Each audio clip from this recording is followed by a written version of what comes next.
अहमद भाई ने कहा इंडिया जीतेगा, इंडिया जीत गया। 7 रन से ही जीता। ऐसा मुकाबला हुआ, सख्त मुकाबला। आमिर भाई, आपने कहा था इंडिया नहीं पहुंचेगा सेमीफाइनल में, वो पहुंच के जीत के फाइनल में भी पहुंच चुके हैं। आज आपका इंस्टाग्राम और ट्विटर भरा हुआ होगा और ऐसी ऐसी बातें होंगी जो ना सिर्फ गंदी होंगी, फिजिकली इम्पॉसिबल नहीं। वो तो लोग हैं, हम तो क्रिकेट पे बात करते हैं। क्रिकेट बहुत अच्छी हुई आपने देखा, और आज इंडिया कंप्लीट क्रिकेट खेला। बाकी इनके सारे मैच देख लें, ऐसी पूरे टूर्नामेंट वो क्रिकेट नहीं खेला, राइट। वो अच्छी क्रिकेट खेले और जितना उनको क्रेडिट बनता है कम है, लेकिन आई थिंक मैंने प्रेडिक्ट अच्छी की थी टीम। इंग्लैंड, अब कैच तो मेरे हाथ में तो नहीं है ना कि कैच छोड़ दो। अब एक इनफॉर्म बैट्समैन का कैच छोड़ेंगे जब वो 15 पे खेल रहे हैं, उसने 35 बॉलों पे 90 कर दिया, तो फिर यही डिफरेंस पड़ता है ना। और आप देख ले, आप 7 रन से हारे हैं। तो इंग्लैंड की एक तो फील्डिंग, मुझे लगता है दोनों टीमों में, अगर मैं ओवरऑल बात करूं, दोनों टीमों में जो डिफरेंस था, बॉलिंग दोनों की गंदी हुई है अपार्ट फ्रॉम बुमराह। वो तो आपने कल कहा था। तो एक तो हैरी ब्रूक ने जो कैच छोड़ा इनफॉर्म बैट्समैन को, जो अक्षर पटेल ने पकड़े 2 कैच, हैरी ब्रूक और विल जैक्स जिस तरह खेल रहे थे, अगर वो कैच वहां पे ना होता, ये 1 ओवर पहले चेज होना था, ये मैं आपको बता रहा हूं। अगर क्या नाम है उसका यार, आर्चर वो आके एंड पे 3 छक्के मार सकता है, और जिस तरह विल जैक्स खेल रहा था आराम से जीते। लेकिन आई थिंक क्रेडिट जितना इंडिया को देना चाहिए वो कम है, क्योंकि वो कंप्लीट क्रिकेट। लेकिन राशिद भाई, इस बात पे कहूंगा, अगर ना मगर नहीं, बड़ी अच्छी बात किया आपने। मतलब ये है कि मुझे तो मिसगाइड इन्होंने किया। आप इनकी उसमें चले गए। मिसगाइड, मैं तो इधर जा रहा था। हमें हैरी ब्रूक ने किया है, हैरी ब्रूक ने किया ना। बाबा का खिताब इनको मिला हुआ है। जी, अभी ना थ्रिलिंग मोमेंट्स का वक्त है, इसी कैचेस पे बात होगी। Thrilling moments, these are brought to you by house of Noorpur. आइए देखते हैं। लेकिन बहुत ही कमाल कैच पकड़ा अक्षर पटेल। राशिद भाई, what went wrong with England जब सिर्फ 7 रन से हारे? संजू जिस तरह से बैटिंग की है ना, वो कंप्यूटर पे बैटिंग कर रहा था जैसे। स्पिनर हो, पेसर हो, उतने मोमेंटम इतना तेज कर दिया ना, जो आमिर ने बताया कैच छूटने के बाद। और जोफ्रा आर्चर ने दिल खोल के खाई है मार, बहुत पिटाया भाई। इस मैच में डिफरेंस जो था, बैटिंग का भी ठीक था, डेथ ओवर किसके अच्छे थे। अर्शदीप और बुमराह ने गेम को 17-18 बल्कि 16-17-18 ओवर लास्ट मैच में भी खींच के वापस लाए थे, वापस लेके आए। लेकिन संजू विकेट कीपिंग भी खामोशी से करके चला गया, पता भी नहीं चला। इतना जबरदस्त कंपोज प्लेयर, इतना काम, बैटिंग, पूरी बैटिंग का मोमेंटम जो बनाया, वो बनाया सेमीफाइनल और फाइनल का। मेरे ख्याल से मैन ऑफ द टूर्नामेंट भी वही होना चाहिए, संजू। बिल्कुल, जिस तरह से उसने क्रिकेट खेली है, उसने सबको ही हैरान कर दिया। और क्रेडिट जाता है इंडियन जो मैनेजमेंट है कि उस पर कितना ट्रस्ट किया है, फ्लॉप होने के बाद भी ट्रस्ट किया, और उसने भी डिलीवर जिस तरह से। अच्छा, संजू सैमसन ने आज मैच प्रेजेंटेशन में कहा कि ये man of the match Bumrah deserve करते हैं। अच्छी बड़ी बात ऐसी विकेट पे। जनाब अहमद शहजाद, कल आपने इंडिया का नाम लिया था जब आपसे प्रेडिक्शंस ली गई, आपका क्या अंदाजा था, जबकि इंग्लैंड अच्छा खेल रही? नहीं, दोनों की प्रेडिक्शंस अच्छी थी, बड़ा क्लोज मैच हुआ है, कोई भी जीत सकता था। इवेंचुअली थोड़ा सा ये होता है कि इसमें फेवरेटिज्म आ जाता है कि भारत का जो इंफ्रास्ट्रक्चर है वो इस तरह का है कि they are built for these sort of stages. उन्होंने आईपीएल से उनको बहुत फायदा हुआ है। जिस तरह वो प्रेशर को अब्सॉर्ब करते हैं ना, जो इंडिविजुअल्स हैं, और क्रंच मोमेंट्स को जो अपनी तरफ लेके आते हैं, दैट इज फिनोमिनल। 200 पे खेल रहे थे, जोफ्रा आर्चर का ओवर था, उनको पता है कि विकेट अच्छी है, इंग्लैंड की बड़ी बैटिंग लाइन है, वो 250 तक जाना था, उन्होंने पूरा प्लान था। और उसके बाद जो सारी, तो संजू की भी बात कर दी, फिनोमिनल प्लेयर है, बहुत जबरदस्त क्रिकेट खेल रहा है, बड़े मैचेस के अंदर परफॉर्मेंस कर रहा है, बहुत अच्छे। लेकिन जो एंड वाले प्लेयर भी हैं, तिलक वर्मा की अगर आप बात करेंगे, तो जब जोफ्रा आर्चर का ओवर आया है, उसको पता था कि ये 2 फील्डर ऊपर हैं और ये यॉर्कर मारेगा विकेट के ऊपर। प्री मेडिटेट वो पीछे हुआ, अच्छी पोजीशन में रह के उसने यॉर्कर को फुल टॉस बना के उसमें छिक्का लिया। It was a very very good shot. फिर उसको पता था कि यहाँ से मैंने इसको छिक्का मार दिया है, आर्चर बड़ा बॉलर है, अब ये मुझे या स्लो करेगा या शॉर्ट करेगा। वो रेडी था, उस पोजीशन में था, उसने अगली बॉल पे फिर उठा के छिक्का। So these are the moment. वो एक ना, वो बहुत इंपॉर्टेंट मोमेंट था। अगर वो 250 पे फिनिश ना करते, देख ले 7 रन से हारे, अगर थोड़ा सा हम होते तो शायद होता ही है कि यार 225 भी कर लिया, चलो बट ठीक है, बॉलिंग पे डाल देंगे। नहीं, उन्होंने एंड तक, उन्हें पता था कि हमने कुछ छोड़ना ही नहीं है। जय हिंद, स्वागत है आप सभी का एक नए। तो गाइस, इंडिया इंग्लैंड को सेमीफाइनल में हरा के फाइनल में पहुंच चुका है। जहां गाइस इंडिया ने इंग्लैंड को सेमीफाइनल में 7 रनों से हरा के फाइनल में अपना जगह पक्का कर लिया है। अब अहमदाबाद में फाइनल जो है न्यूजीलैंड वर्सेस इंडिया का होगा। अब कोई इस ग्रोसरी वाले को समझाओ कि इंडिया जो है वो फाइनल में पहुंच चुका है। ये वही शख्स है जो पहले कहता था कि इंडिया सेमीफाइनल में क्वालिफाई नहीं कर पाएगा। अगर सेमीफाइनल में क्वालिफाई कर लिया है तो अब फाइनल में नहीं जा पाएगा, इंग्लैंड उसको आसानी से हरा देगा। लेकिन इंडिया ने इंग्लैंड को आसानी से हरा दिया, बुरा तरह से हरा दिया है और फाइनल में क्वालिफाई कर लिया है। अब इस ग्रोसरी वाले को कोई समझाओ कि इंडिया और तुम्हारा में बहुत अंतर है। इंडियन प्लेयर जो है वो मेहनत करके यहाँ पहुंचते हैं, तुम्हारा तरह बॉल टेम्परिंग या मैच फिक्सिंग करके ऊपर नहीं जाते हैं। ये ग्रोसरी वाला थोड़ा सा लाइमलाइट के चक्कर में ये इस तरह का फालतू का बयानबाजी कर रहा है ताकि इसको लोग थोड़ा सा अटेंशन दें। इसको इग्नोर करो, इस रिप्रेजेंटेटिव को कोई इंडिया में कोई पूछता भी नहीं है। इतनी एबिलिटी है कि वो चेस कर सकते हैं। फिर आप ये देखें कि बुमराह का जो फैक्टर है बहुत बड़ा फैक्टर है। उसने अंडर प्रेशर आज भी उसने अपने स्किल की एग्जीक्यूशन की है। 6 स्कोर देना सेकंड लास्ट ओवर के अंदर या थर्ड लास्ट ओवर के अंदर, मैच एक साइड 38 रह गया था। अब सेकंड लास्ट ओवर सबसे इंपॉर्टेंट ओवर होता है मैच का, वो आ गया उसके पास, पांड्या के पास, वो मेक और ब्रेक था। पहली बॉल पे उसको छिक्का पड़ा, यॉर्कर मारने गया, एग्जीक्यूशन में फ्लॉ है, बड़ा जबरदस्त उसने छिक्का मारा। उसके बाद वो 5 बॉल जो अगले उसने किए, उसको पता था कि यॉर्कर तो वो नेल नहीं कर सकता, लेकिन उसके बाद जो सबसे मुश्किल बॉल होता है वो लो फुल टॉस को पुट अवे करना होता है। वो लो फुल टॉस करता गया, लेकिन उसने जो है ना कोई शॉर्ट बॉल या स्लो बॉल या बाउंसर करने की ट्राई नहीं की। वो 9 रन पे जो उसने ओवर निकाला और आखिरी ओवर में बड़ा ज्यादा स्कोर रह गया था, वहीं से उसने गेम फिनिश किया। और दुबे का एक ओवर, क्योंकि हमने पहले भी कहा था कि उनका एक वीक लिंक है, दुबे को उन्होंने निकालना है, वो आज भी इतने स्कोर थे कि बच गया। ऑल इन ऑल मैंने आपको ये भी कल बोला था कि बड़ी टीमें जो होती हैं वो राइट मोमेंट पे पीक करती हैं, and India is peeking on a very very right time. 19th over था ना, जैसे बात की, बहुत इंपॉर्टेंट था। यहाँ पे अगर 15 रन बन जाते तो 22-23 रन रह जाते और वो हो जाने थे। रूबे करते हैं, अक्षर पटेल और ब्रूक्स के आज 2 ब्लंडर्स हैं। एक जो उसने कैच छोड़ा और एक आखिरी ओवर उसने जैक से करवा दिया। ये 2 पांड्या खेल रहे और तुमने ऑफ स्पिनर को बॉलिंग करवा दिया है। ये 2 ब्लंडर हो गए। हालांकि उसका पड़ा हुआ था किसका, ओवरटन का एक ओवर पड़ा हुआ था, लेकिन वो ऑफ स्पिनर को ले आया पांड्या के सामने आखिरी ओवर में। उसमें 18-19 हुआ है, लेकिन फिर भी you have to kill it, nail it. Pandya ने जिस तरह उस ओवर का फायदा उठाया है, सिंगल भी रिजेक्ट किया, जब वो खड़ा हुआ था इट वाज शोइंग कि इज कॉन्फिडेंट। हालांकि परफॉर्मेंस नहीं आई हुई थी, लेकिन it's a calibre of a player. जब हम बात करते हैं ना इंडियन प्लेयर्स की, वो यही करते हैं कि वो डिफरेंट पेडिग्री है, अंडर प्रेशर क्रंच मोमेंट्स को किस तरह अपने पास खींचना देनो। लेकिन इंग्लैंड ने बड़ा मुकाबला किया, बैथल ने जिस तरह बैटिंग की, पूरा सबको लेके चला साथ में।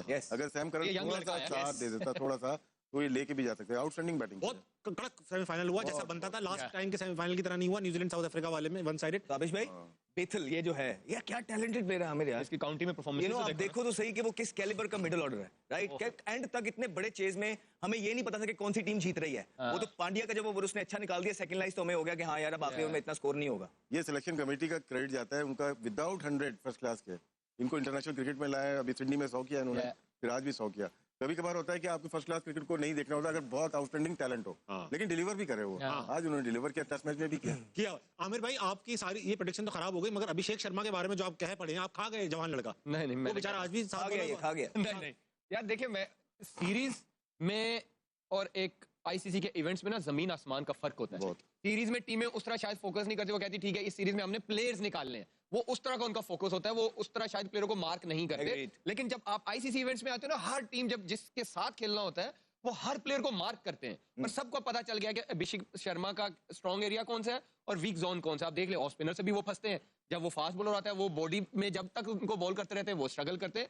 तो इंटरनेशनल क्रिकेट में बड़े इवेंट्स में परफॉर्मेंस करने के लिए ना आपको बड़ा, आपकी टेक्निकल, आपको मेंटली बड़ा स्ट्रॉन्ग होना पड़ता है। अब सैमसन क्यों कर रहा है संजू जो है, क्योंकि आप उसका बैकग्राउंड तो देखें ना, पहले उसकी टेक्निक देखें, फिर उसका फर्स्ट क्लास का करियर देखें, फिर उसका आईपीएल का करियर देखें, वो हर तरफ खेलता है। अब जो वन डायमेंशनल प्लेयर है, मैंने स्टार्टिंग में भी कहा था, T20 में अब नहीं चलता। तो आपको हर तरफ, आप बैटल की इनिंग्स देख लें, स्पिनर आ रहा है उसको भी रिवर्स मारा, उसने पहली 2 बॉलों पे 2 छक्के, वरुण चक्रवर्ती तीसरी रिवर्स स्वीप पे उसने छक्का मार दिया।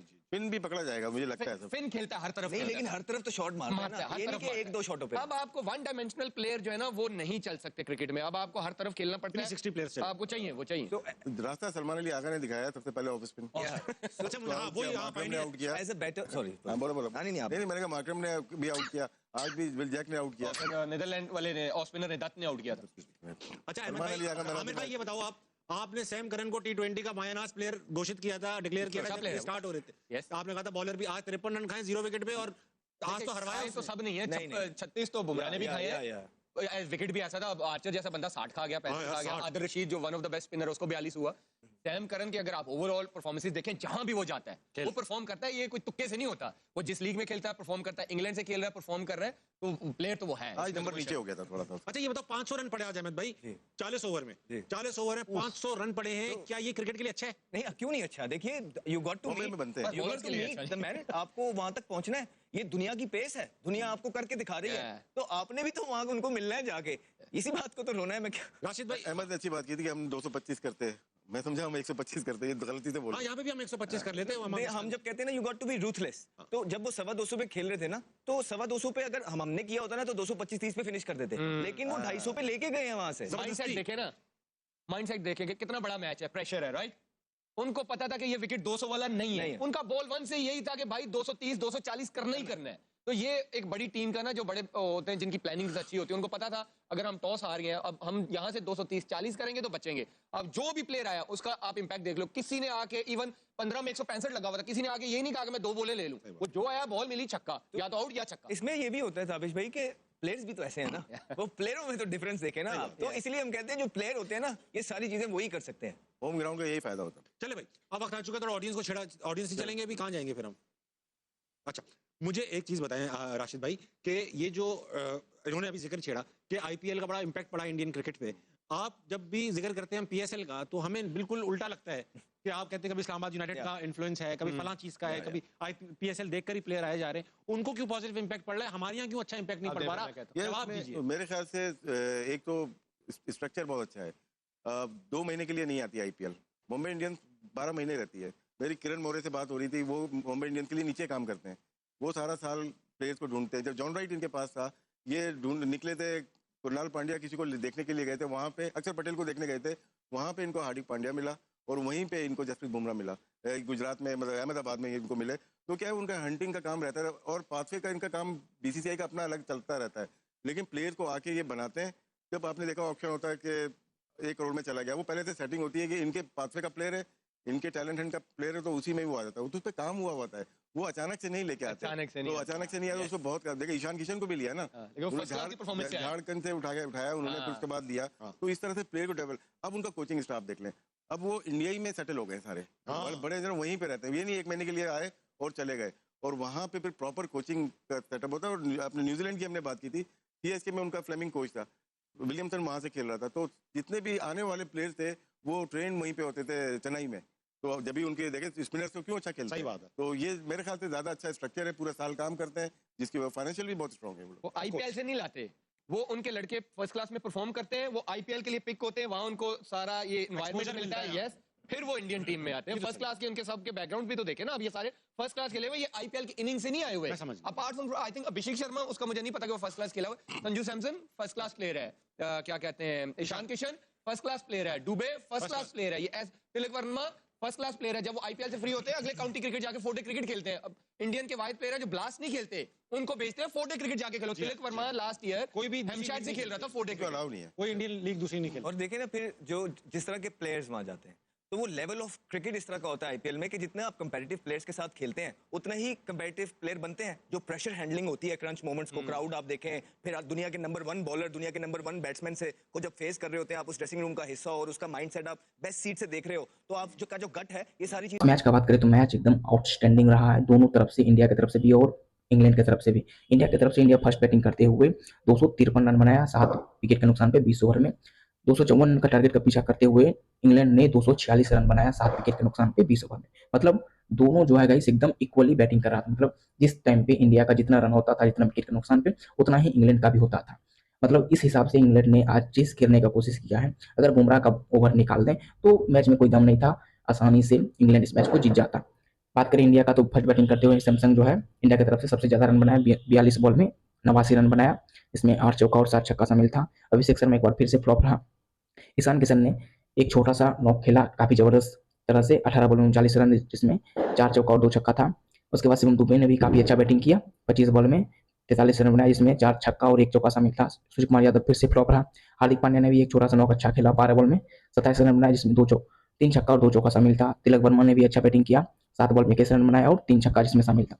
तो इस तरह से इंडिया ने फर्स्ट बैटिंग करते हुए 253 रन बनाया। 254 रन को चेस करते हुए इंग्लैंड की तरफ से बैटिंग जो है फिल सॉल्ट फ्लॉप्स रहा। जॉस बटल थोड़ा देर टिका, मतलब 17 बॉल में 25 रन बनाया। हैरी ब्रूक जो है वो फ्लॉप्स रहा। इंग्लैंड की तरफ से सबसे बेस्ट बैटिंग या सबसे जो लास्ट तक मैच को बांध के रखा हुआ था जेकब बेथल ने 48 बॉल में 105 रन बनाया, जिसमें 8 चौका और 7 छक्का शामिल था।